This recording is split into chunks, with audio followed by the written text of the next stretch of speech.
മർക്കോസിൻ്റെ സുവിശേഷം 4-ാം അധ്യായം 35 മുതലുള്ള വാക്യമാണ്. ഹെഡിങ് കടലിനെ ശാന്തമാക്കുന്നു എന്നാണ്. അന്ന് സായാഹ്നമായപ്പോൾ, സന്ധ്യയായപ്പോൾ അവൻ അവരോട് പറഞ്ഞു, നമുക്ക് അക്കരയ്ക്ക് പോകാം. ജനക്കൂട്ടത്തെ വിട്ട് അവൻ ഇരുന്ന വഞ്ചിയിൽ തന്നെ അവനെ അക്കരയ്ക്ക് കൊണ്ടുപോയി. വേറെ വള്ളങ്ങളും ഒപ്പമുണ്ടായിരുന്നു.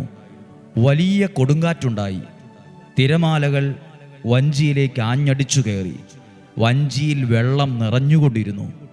യേശു അമരത്ത് തലയിണ വച്ചുറങ്ങുകയായിരുന്നു.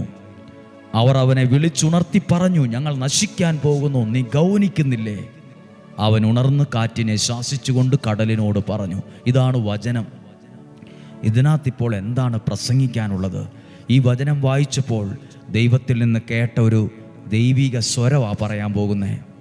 ഇങ്ങനെയൊന്ന് ചിന്തിച്ചു നോക്കിക്കേ. കർത്താവ്